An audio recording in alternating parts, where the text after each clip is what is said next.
but they took palm branches and they waved them around and were saying, Hosanna in the highest. Back when I was in church many years ago, there was a beautiful song that the verse, the phrases where everybody was singing was, Hosanna, Hosanna in the highest, as if it was exclaiming praise unto Yahweh. But Hosanna doesn't really mean that. It really means to save us. The word nun aleph is na, which means please, and Shin ayin is to basically save, redeem, deliver. And so it's Hosanna is actually more a request, depending on how you spell it, but basically it's a request to save us and deliver us, which is why we're turning back to his words. So the thing about palms is that they're the letter Kaf. This is the week of the letter Kaf. And it's like palm branches, things that are straight lines, like the open hand. So I've got these palm branches. They're not real ones, but for the sake of looking at them. And I thought, for the sake of opening up, see, if you know what the letter Kaf is, when you see lines like this, it has to do with lines. The letter Kaf has to do with lines like the lines of your finger. And so in the Paleo, it's drawn like that, and we'll get into the shape of the letters in a minute. But I thought, as a way of opening up, the other image of lines is furrows cut into a field with a plowshare. The letter Zion is a plowshare, which is a weapon which also cut furrows through Yeshua's back, because we didn't regard the lines of instruction of the Torah. So what I'd like to do, there's a number of these palm branches here. For the sake of the camera, for those sake of the people that aren't here today, if everybody wants to just get up and grab one of these, and I'm going to play 11 notes on the shofars, 2 shofars, because the letter Kaf is drawn with 2 center hands, and if we could just be in front of the camera, and if everybody could just say, Hosanna in the highest, or Hodu la Yahweh ki tov ki leolam chazdo, proclaim praise to Yahweh, waving the palm branches while I play the shofars, just for the event of it.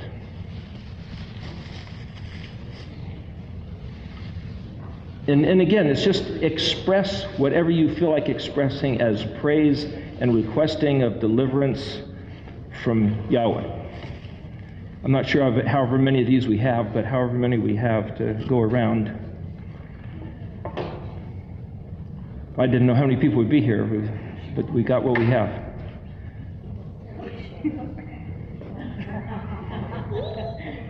Everybody else can wave hands. How about that? Wave arms. So everybody else can get in here. Let's just get everybody in here and wave your arms, and other people can just wave the branches, and I'll play these notes. And why don't everybody come up here so that they just for the mass, it doesn't have to be seeing anything but just a blur of waving branches.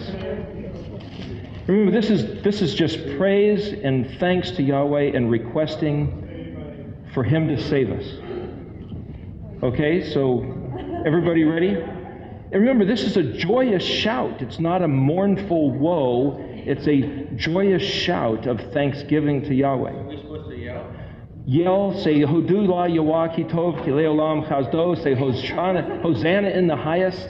Hoshana Rabbah, one little thing here, is the last great day. It's the 7th day of the festival of Sukkot, but the 8th day is Shemini Atzeret, which is technically what's celebrated as the last day. But the last great day is Hoshana, which is again, we'd have to look up in the dictionary to dissect the exact word, but Rabbah means in the highest or the greatest, because a rabbi is like the great one. So Hoshana Rabbah is praising him in the highest, but it's also, depending on how you spell the word, requesting his saving and delivering, which is the word Shin Ayin, like the word Yeshua is Yahweh's saving, redeeming, delivering us. So it's a statement of praising him in the highest. It's also a statement of, Yahweh, we really want your salvation, your deliverance, your redemption. The world is getting in a big mess and spiraling out, but we want to draw closer and closer to you by regarding your words of instruction. Your open hand, your covering, all these are Kaf concepts. So I'm just trying to get everybody to play into the Kaf concept of reaching our hands up to Yahweh.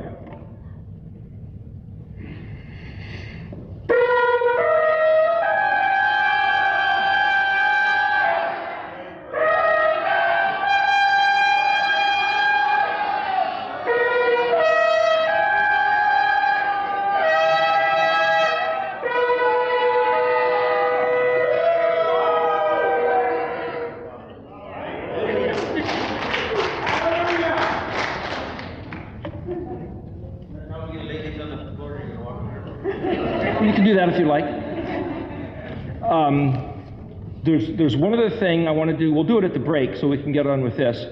But what I have here is the 10 Commandments of Exodus 20 written in Paleo Hebrew. If you want to look at it during the time we're talking, you're welcome to come up and take these now, or you could do them at the break. You want to pass them out? Okay.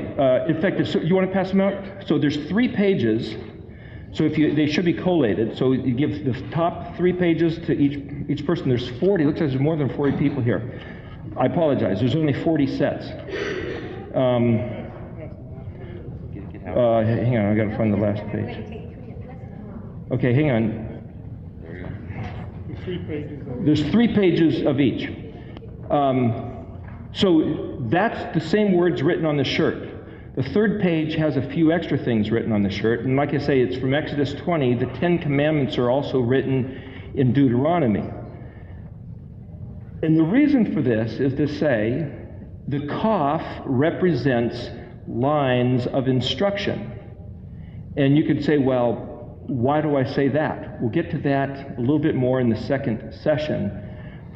But the words that are written on the shirt here, it starts here, Anoki, Yahweh Elohecha, I am Yahweh your Elohim, who took you out of the land of Egypt, out of the house of, you might say, misery, or Mitzrayim is where we get the word Mitzrayim, and the house of bondage. And the word bondage is Ayin Bet Dalet, which is the word Obed, like Obadiah the prophet, which is the word for slave or servant. It's also the word for worship.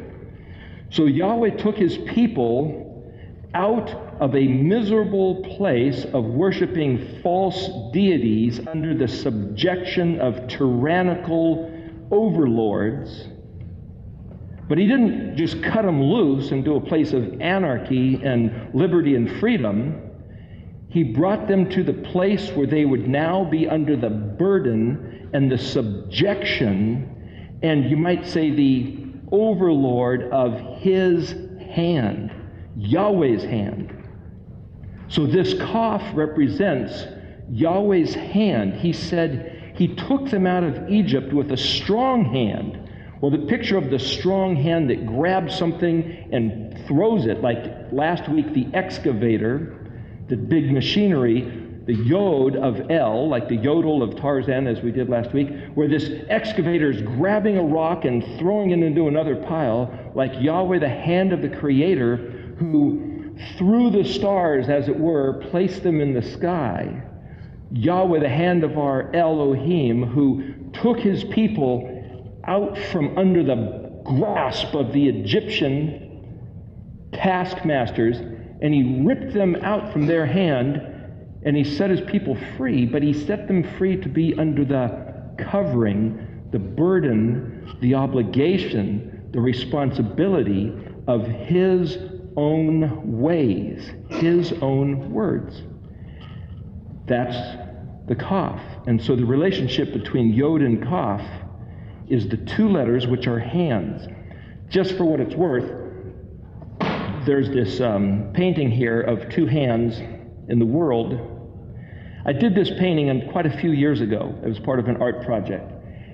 And I didn't think of it at the time, but after I did it, see, I was supposed to do a painting for this art class of a deity. And though it was, they wanted me to do some Norse deity, and I thought, I will not put my hand to a picture, a painting of a false deity that doesn't exist. So I thought, can I do a picture of the one I believe in? And the guy said, yeah, sure, it's just a project. So I made hands, and I made them blue. And later on, somebody said, why'd you make them blue? And I said, I don't know. It just seemed blue tones should be the thing. Well, blue represents the authority of Yod He Vav He, as we discussed last week, and this was many years ago.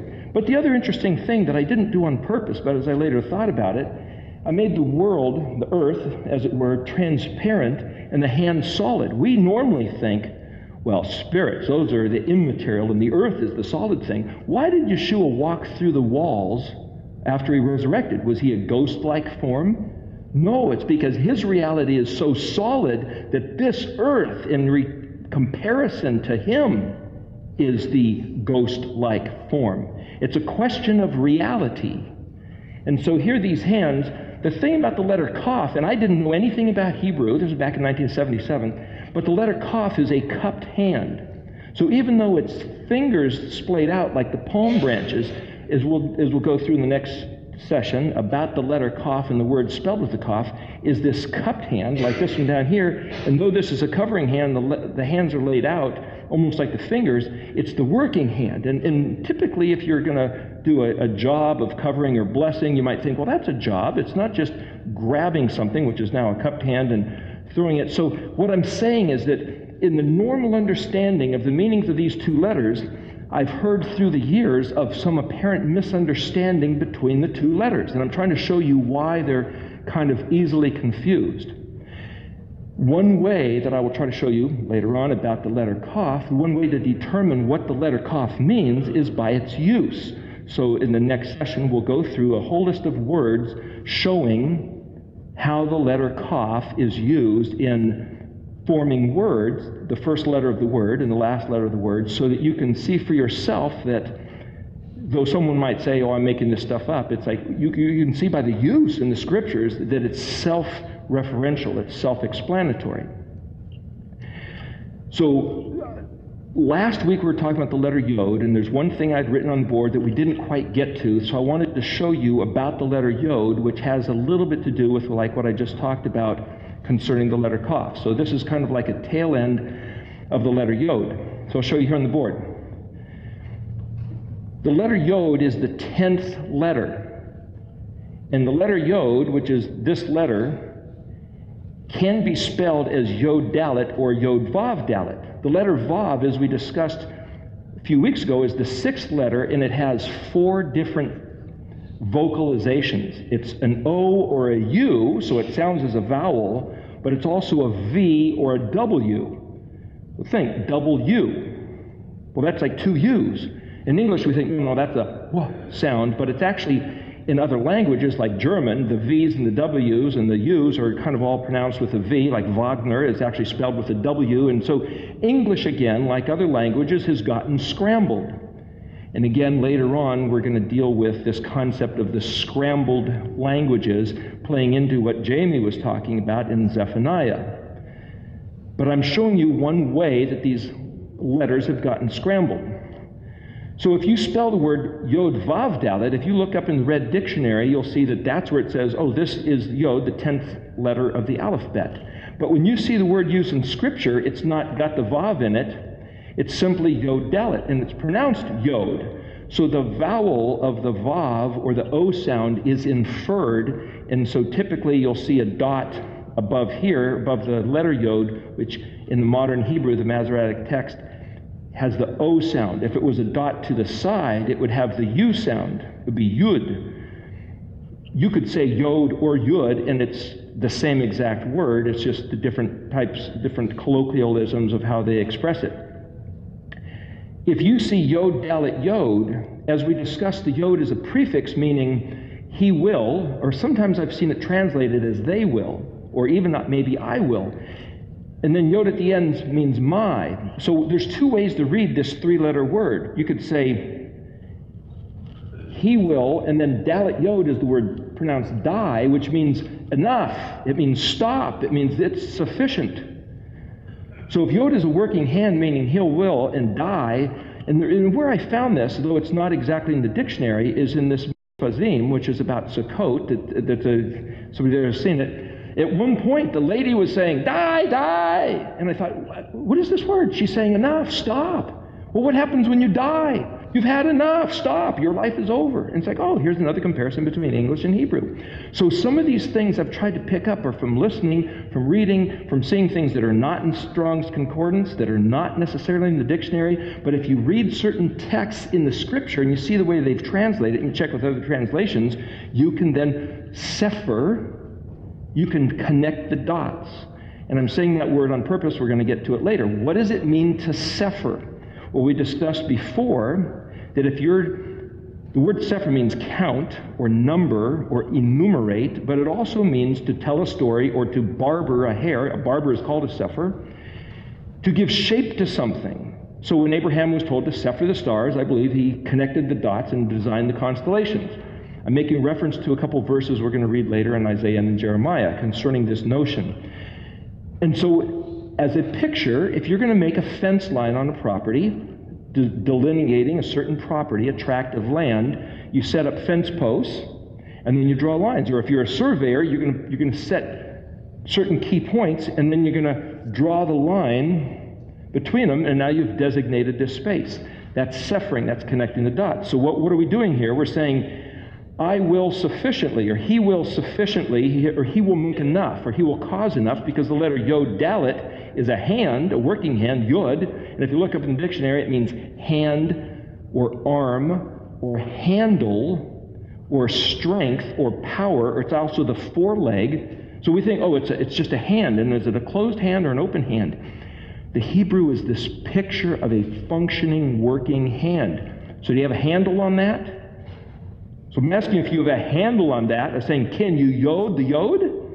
Can you yod the concept of yod? Can you grasp the concept of what the yod is doing? It's functioning as this tool which enables you to get a task accomplished, which is to sepher these dots, to understand these various concepts. Can you see that? So it's not just, oh, it's a hand, and is it the open one or the closed one? Is it the working one, or is it it's the Yod concept of working? Now here, Yod Dalet Kaf used as the suffix, whereas here the Yod meant my, here it means yours, or you. So this would mean your hand. Or you can look up the word Dalet Kaf in the dictionary, and I believe, if I'm not mistaken, that Dalet Kaf is like having your ducks in a row. That's either Dalet Kaf or Dalet Kuf. You could say having your ducks in a row, that's an English word. Well, what's a duck? A duck is the animal that when it walks its young, it gets them all in a row. So you could say, well, the word for being pious or orthodox, what does that come from? Well, ortho means the correct order. Orthopedic is the guy that puts your bones in order, right? Ortho mattresses, it keeps you straight. Well, orthodox is having your ducks in the proper row. So you look at Hebrew and you see the DK sound, the phonetic of DK is where you get the word for pious or orthodox, or one who is observant to the instructions of the Torah. That's doxy. Anyway, here's another word, ashah, ayin, shin, hey. It happens to refer to, actually, I think it's ayin, shin, resh, is the number for 10. I should have written ayin, shin, resh here. Is the number 10. I'll show you, I'm severing some dots here for you. This is the 10th letter, but this is the number 10, Asher.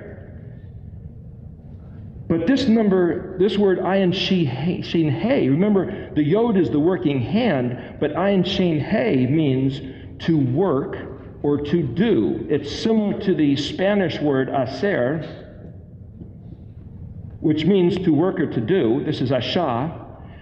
And the thing about asha, my dad used to have that as an expression. Now, he grew up in Georgia, and I don't know where he picked it up, but whenever something would happen, some people say something that sounds like asha, but it's a little different. But he would say asha. It's like, what asha? Well, the word asha means, if you look it up in the Red Dictionary, you're going to see this whole list. It means to work, to produce, to cause, to yield, to send out a publication. Anything where you're actively accomplishing something is asha. As a matter of fact, when it says where Yahweh created the heavens and the earth, it has to do, that's bara, which is different. That's to fill out and to make fat or to inflate. But everywhere else it talks about that he did all his work, it has to do with asha. But the word asher, so the only difference, and I'm showing you how to observe the use by looking in the dictionary. If you look at ayin shin, if you look at the number 10, if you get an English Hebrew dictionary, and English Hebrew, Hebrew English is different than this etymological, which is the Red Dictionary. So I'm saying there's these different tools you can use. But if you say, well, what does ayin shin as a root have to do with the difference then between hey and resh? Well, He is that which reveals, and so anything you work and you produce and you do, you're revealing something. But here this word ayin shin resh has to do with the number 10. But this word asher also means to become rich. It also means wealth, a gathering, a collection, a union. And we talked last week about the collection of 10 is mem nun, or actually, which means a dosage or something apportioned. If you get mem nun tav, which is a piece that's cut off, a part or a portion, you know how to pronounce that? What is the smallest piece of time that we deal with? A minute. Minute comes from this word Hebrew for mem nun tav, which is a cut section, a portion. So what I'm trying to show you is that the more we go through these words, which we don't really have time for because we're talking about the kaf, but I'm trying to show you that much of English is Hebrew. And if you know how to think and sefer and compare and weigh, you'll see that you know a whole lot of Hebrew and you didn't even know it. Like my dad was speaking Hebrew, every time he said Asha, though he couldn't have probably told you where he got it. It was just something that he picked up along the way. Mem nun also has to do with the word aleph mem nun, which is amen or so be it, and that's where we're going with it. The concept, though, of aleph shin he is pronounced like asha.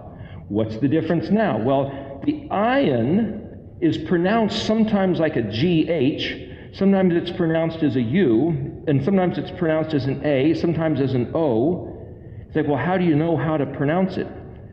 Just by learning from your parents to how to speak the language. The letter aleph here is silent, but it's pronounced as an A. It's typically just inferred by default, you might say. The phonetic sounds like an A. But this is the word Asha. It's also where you get the word Asher, like the tribe of Asher. And the word Asher with an aleph shin resh means basically one who is blessed. Actually, the word I want to speak of is not the aleph shin hey, but it's the aleph shin resh. It means one who is blessed to walk straight, to be led, to be happy, to strengthen, confirm, authenticated. And if you use this word Asher in a sentence, it means who, or that, or which. And you'll see that that word Asher can exist in the middle of a sentence in the scriptures, and you don't know which word it means. Who, that, which, blessed, strengthen, happy, confirm, authenticated. And it seems to me that the proper way to read that, and some might disagree with me, but the proper way to read all the messages that are embedded in this word Asher means whoever would be blessed and happy and strengthened and authenticated should walk straight in the way which we were led. Well, that's in this word Asher. Interestingly enough, you change the aleph to a yod. Isar, Yashar, means the straight path, but it's also the first three letters of Israel. El meaning strong, powerful, or mighty, or El as in Elohim. So it means the straight one, or the one who, remember yod as a prefix means he will be blessed of Elohim, he will walk the straight path of Elohim, because the aleph as a prefix means I will, and this is he will, so it's talking first person or third person. And what I'm trying to show you is that, what has this got to do with yod, the number 10? Because the yod, which is the hand of work, is like the word ayin shin resh, which is to do it's also the number 10, and it has to do with becoming wealthy and rich and doing the asha, which is the work that Yahweh gave us to do.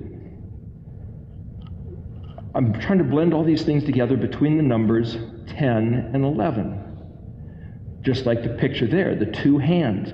These two letters, the yod and the kaf, are the two hands.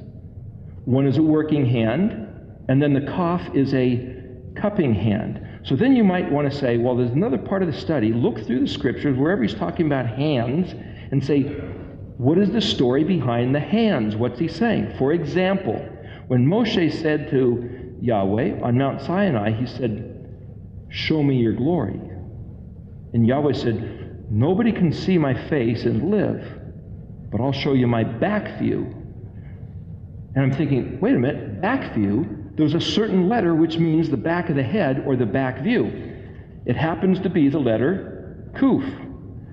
That's the back of the head, whereas the letter Resh simply means head, but it's kind of like, you can see that that's the front of the head, right? There's a person's head. This is the back of the head, and it doesn't go to show you the front, but it kind of shows you that it's the back of the head. And it means after this. It's like a footprint, that which follows you. The back of the head is what follows you. It's the back side. But when Yahweh said, you can't see my front side and live, I'll show you my back side, that's kind of like he was going to show him the Kuf view. Well, what's the difference between Kuf and Kaf? Because a lot of people call the Kuf Kaf, and again, I'm trying to demystify some of the confusion. If this is the letter Kuf, they also call it a Kof. And it's hard to distinguish between Kof, Kaf, Kuf. They call it the long reach of a monkey's arm. We'll get to this later. It's the letter after the Zadi and before the Resh. It's right near the end of the alphabet. But it's where we get our letter Q. So I call this Kuf. And I make a special point of calling it U so that you'll remember. And when somebody says the Ruach HaKodesh, they quite often spell it with a K. The problem with that is that it's spelled Kuf Dalet Shin. So it's Ruach HaKodesh, but it's not spelled with a K when you transliterate it into English. If you do that, you'll confuse yourself. The point of this is to learn the clarity and the understanding that's embedded in the Hebrew. So what I try to do whenever I write something down and I transliterate the sounds into English is that when it's a Kuf, I'll write it with a Q. Have you ever noticed that Gaddafi, they can't understand whether to spell it with a K or a Q? It's always one or the other. A lot of Middle Eastern words are like that. Why? Because the people who are telling us how to read don't care. Q, K, Hanukkah, is that a H? Is that a C? Is that a CH? Is that a who knows? It doesn't matter. It makes a difference. T, the T sound, is it a Tav or a Tet? The S sound, is it a Sheen or a Samik? We could say, it doesn't matter, it's phonetics. But it makes a big difference because each letter means something, and the words are composed of the component parts.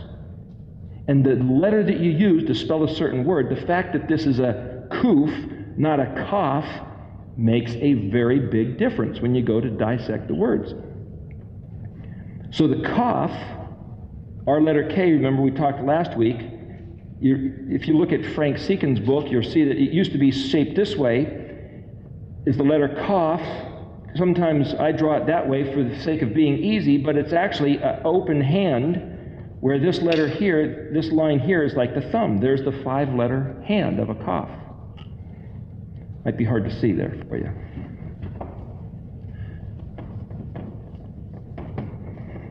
If you're carving into wood, and I'll bring something next week of something carved in wood, you'll see where it makes a difference.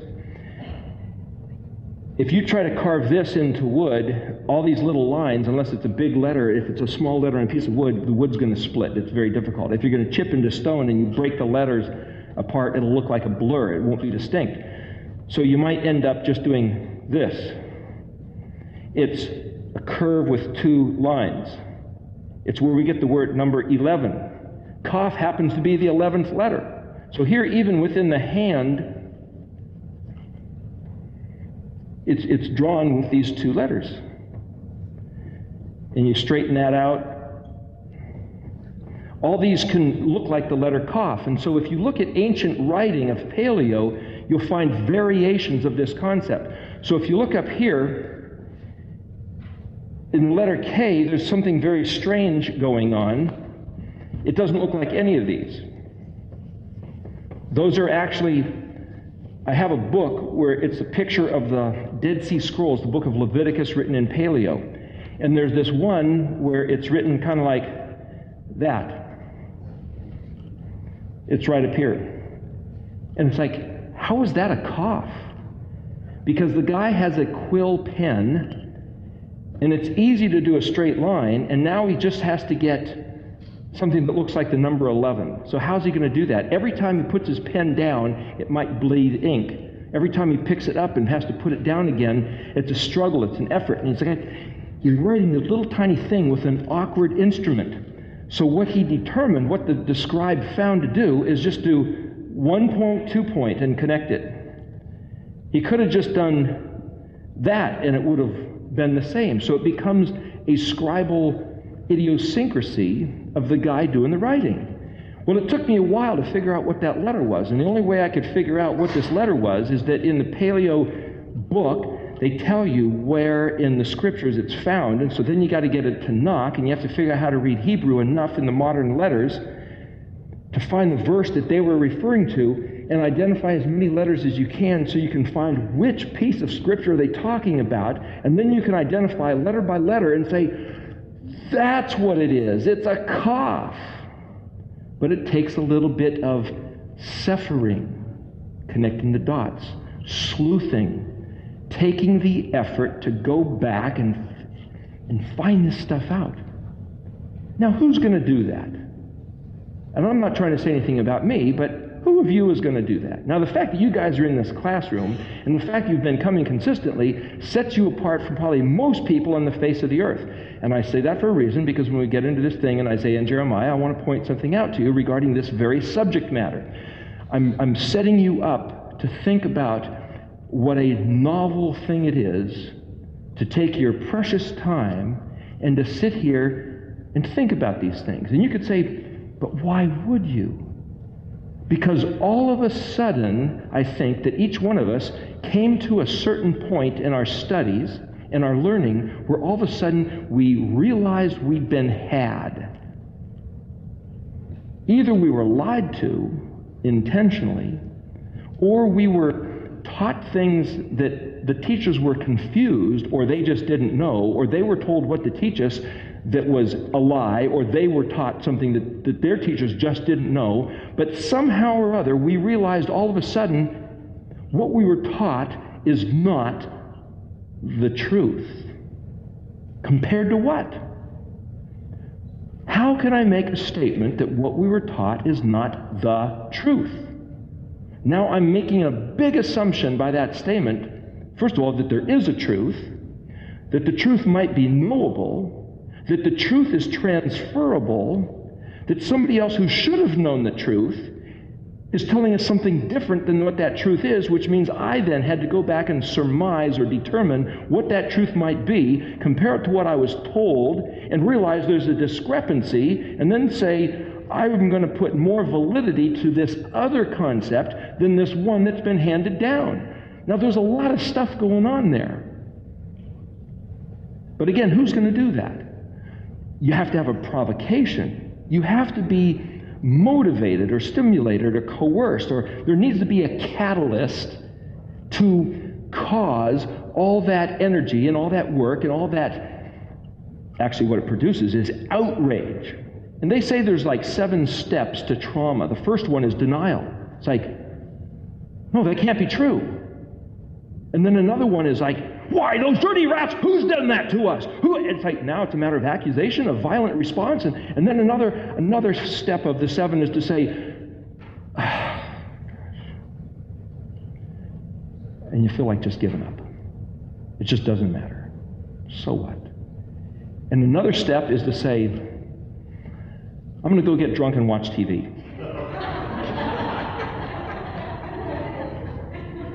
There's another step of the response, which is why we're sitting here in this room, which is to say, I'm not going to go shoot somebody. I'm not going to go punch somebody. What am I going to do?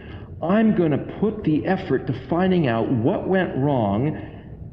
And even if I don't know who or why it went wrong or who's the one behind it all, that almost doesn't matter. That's besides the point. It's simply the status quo. And so now is, how do we correct it? How do we correct the text? And I could point the finger at Constantine, or I could point the finger at the devil, or I could point the finger at the, now here's a fill in the blank. Choose your favorite other. To the Catholics, it might be them stupid Protestants. To the Protestants, it might be those darn Catholics. To the Christians, it might be the Jews. To the Jews, it might be those lying, stinking Christians. It's another one of their tricks. I was talking to a Jewish guy a few years ago and happened to mention something about not working on Shabbat because he wanted me to write up a proposal for fixing a house. And I said something about, hey, do you want to come to this study of this Torah study? He said, what makes you think I'm Jewish? And I was like, I don't know that you're Jewish. Maybe I could assume he had an Eastern European name, but I said something about studying Shabbat and studying the Torah and trying to figure out what we're supposed to be doing. He says, it's just another Christian trick. Another Christian trick. And I realized this guy's probably in his 30s. And I thought, he just spent his whole life, the first 30 years, learning about those stinking, lying, sneaky Christians. And he didn't want anything to do with it. Why? Hey, I'm talking about studying the Torah. I don't care what he thinks I'm saying. It's another dirty, rotten Christian trick. That's what this Jewish guy said. I said, you don't understand. He didn't want to hear another word. That was it. That was the last of the conversation. Never spoken to him since. And I thought, I don't know what they are telling their people. Again, fill in your favorite blank about who that is. But they can only guess what here's the big divide, the us and them. If they're not one of us, you're them. And here, when I came into studying this stuff, I wasn't trying to be a them. I was trying to be a good one of us. I was a good Christian. I wanted to study the truth. I wanted to study the scriptures. I wanted to say, this is what we're supposed to believe, right? And so I started studying closer and closer the scriptures, and lo and behold, I suddenly became a them. I was no longer one of us. I was a them to the us. And it's like, what? How did that happen? How did I fall out of the boat?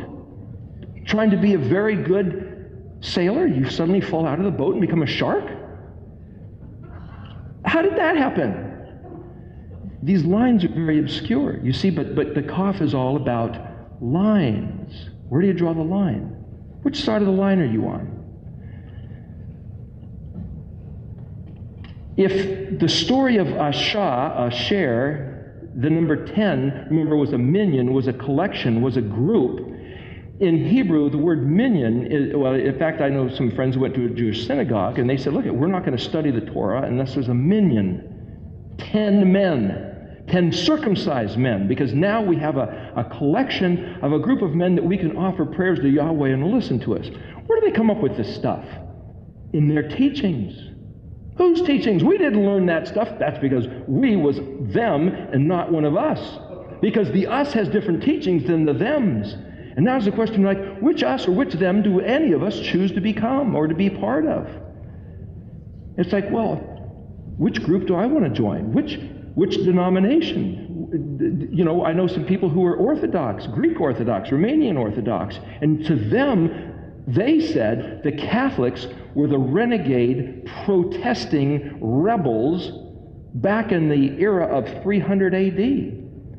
Well, once the Catholics got their pulpit, their bema seat, as it were, their pedestal of authority, and then Martin Luther spun out back in, what was it, like the 1500s, to them now the Protestants are the rebellious punks who changed everything up. And each group likes to point the finger at the other, but to the Catholics, who are the authorized authority, but not to the Greek Orthodox. They're a bunch of punks. But now the Catholics, who are the authorized authority, the Protestants are a bunch of punks, but the Protestants look at the Catholics and say, you guys are a bunch of losers. You're all going to hell. It's a favorite line of everybody. You guys are all going to hell. Who wants to listen to you? So the question is, well, who's really going to hell? Who decides where the line is between you guys are going to hell and you guys get to come in to the heavenly reign, the kingdom? Well, what did Yahweh say? Well, if you listen to these various voices of authority, they're not going to tell you what Yahweh says. What they'll tell you is Yahweh gave them the authority to declare where the lines are. And so you obey by their lines, or they will kill you. Or they'll steal all your stuff and kill your friends and family and make you wish you hadn't crossed the line, and then they'll kill you later. Nevertheless, it's a brutal, bloody mess, and it's been that way for thousands of years. Why are we talking about this? Where's the lines? And if you listen to these various authorities, they're not necessarily going to tell you the lines. They'll tell you where they have chosen to call the line. Well, if you're playing tennis, there's a referee, and his job is to watch that line. If that ball touches the line, it's like, foul, there's the line, I called the shot.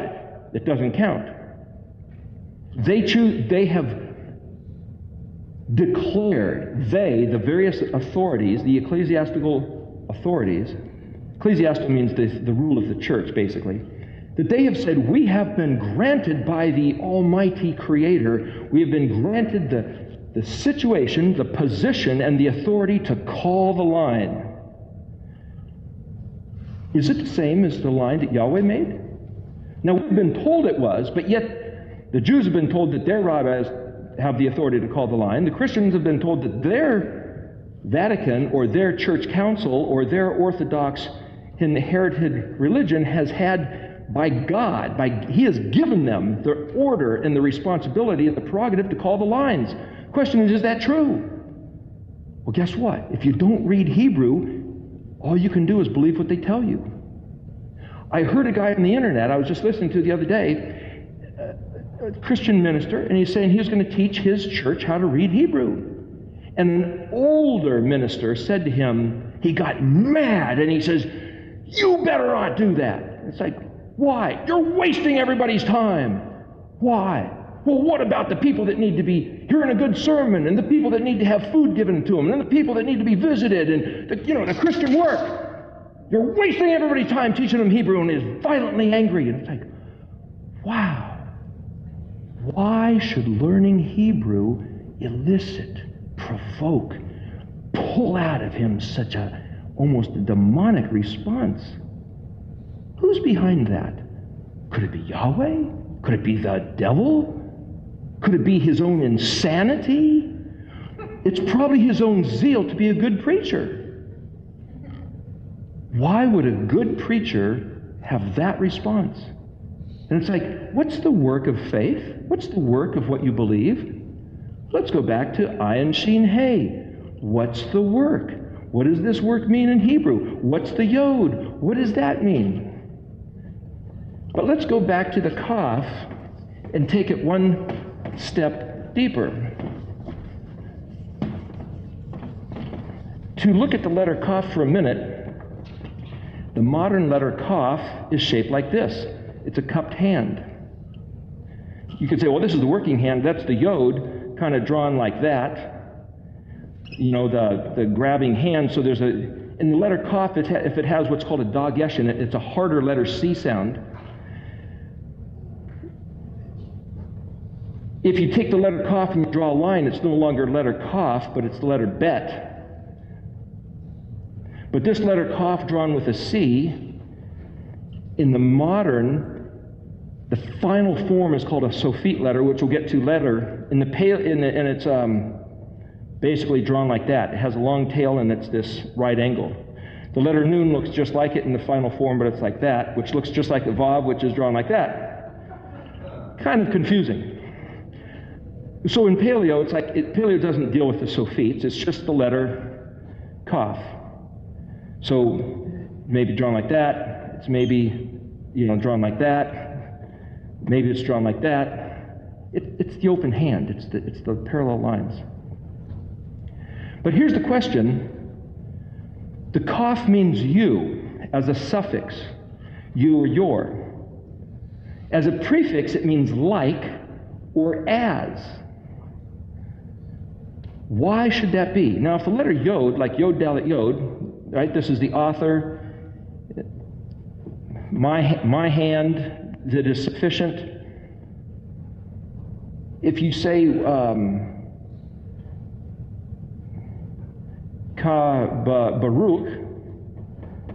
well, the word Baruch is a blessing. This would be like a blessing. If you there's a famous word in the Aaronic benediction, which is Ivarechacha. So, Ivarechacha.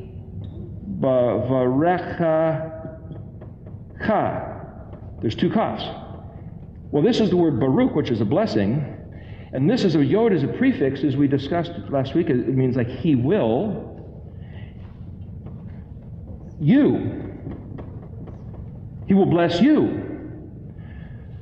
So if this was Yahweh speaking first person present tense, this wouldn't be a yod, this would probably be an aleph, avarechecha. But ivarechecha. So if you're reading this, you'd have to sit there and say, well, how do you dissect this word? You could look at the word for resh kaf. You could look up in the dictionary under this word spelled kaf kaf. You could look at the word spelled ala or bet resh.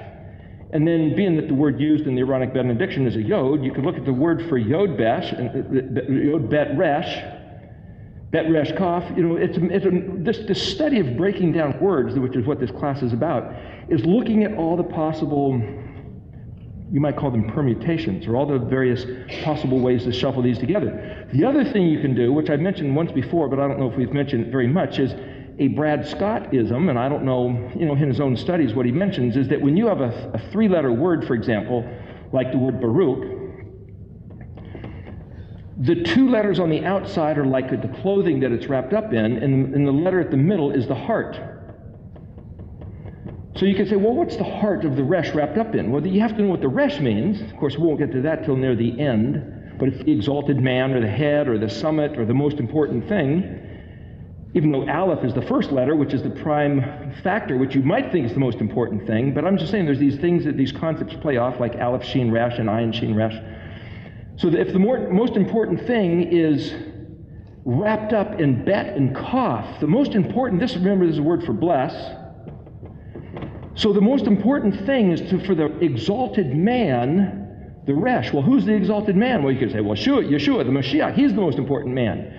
But remember the word for, one of the things we did last week, I believe it was talk about the word or, aleph, vav, resh, and how aleph is a plan and vav is a man, it's number 6, and resh is the man, which is near the end of the alphabet, and the vav is like the caterpillar type, the resh is like the butterfly type, so could the word for or, which is light, mean, when he said Yehi or, Vayhi or, the first commandment, could it mean like he was commanding the dynamic process of how a vav man, a common man, caterpillar type picture, would become a resh man, a noble man, the butterfly type picture, like Yeshua risen from the dead. He, the prototype, the archetype of what we shall be conformed to the image of.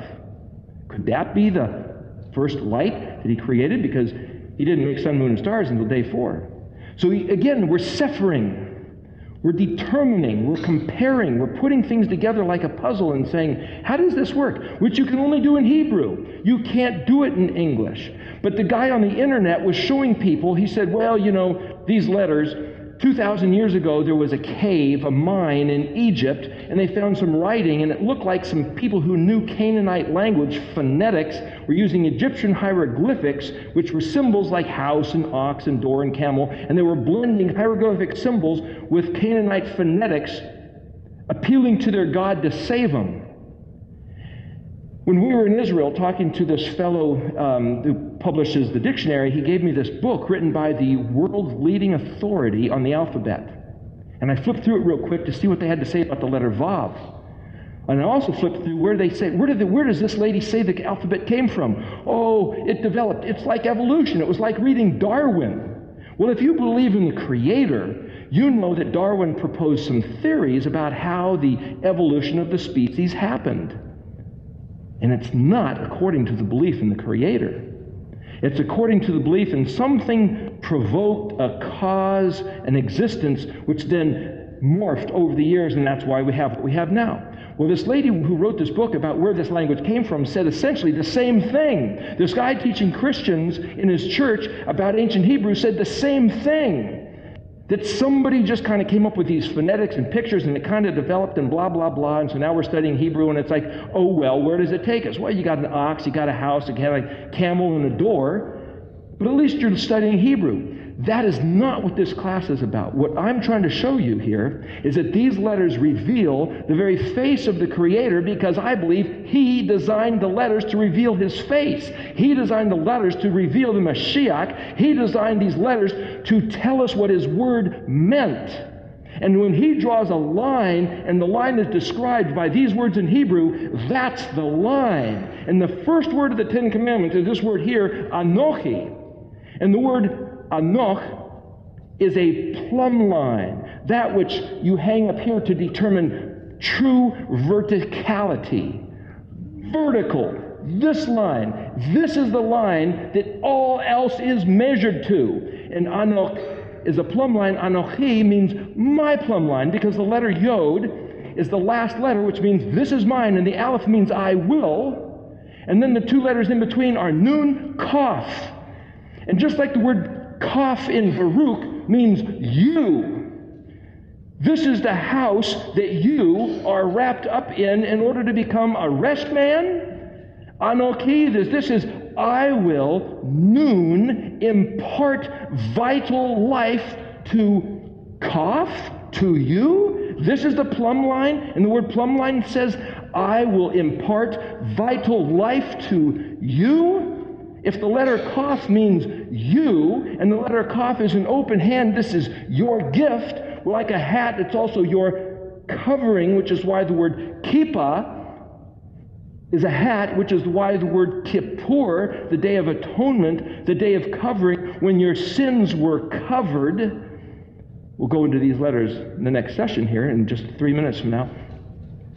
The Kaf is a gift to you of covering, if you would receive it. That's what the Kaf is. Well, now that sets up the whole rest of the thing that says, and here's bad English, but it's two ways to read this sentence. And I'll leave this with something to think about for what we're going to talk about in the next session. So, who is you? So there's a philosophical question that says, who are you? Where you have to deal with self-identity. Who are you? The four questions that all philosophers have dealt with, and even the common man, though he doesn't necessarily know it's a philosophical conundrum, is who are you? Why are you here? Where did you come from? And what's going to happen after this? Where are you going? Where's the planet going? Where's the universe going? These are the four questions that all people across the face of the earth ask. Who are you? But this isn't the question, who are you? This is the question, who is you? And that's just not bad English. The question is, who is the you that the Kaf is referring to when Yahweh says, I will bless you? And if he says the blessing is according to these lines of covenant, then if some other ecclesiastical leader says, oh, we have a different covenant, oh, we have different lines, we have the authority to determine this is our line, this is our group, this is our jurisdiction, this is our denomination, this is the place where we find and declare our authority, and if you're not part of our group, we determine that we have the right to kill anybody else on the face of the earth. It's our jihad, though it's maybe Christian or Jewish or anybody else. It's not necessarily Islamic. The question is, who is you? I am not trying to step on the toes of anybody else who wants to claim their right to have their own group. But the question is, who is the you that Yahweh is referring to by this letter Kaf that says, this is the people that Yahweh will bless. This is the covenant that Yahweh established. This is the plumb line that Yahweh said, this is my decision to impart my life to you who are in this category right here. This group, this line. And that's what the Kaf is about. That's what the next letter of the Aleph are about. And that's what we'll talk about in the next session.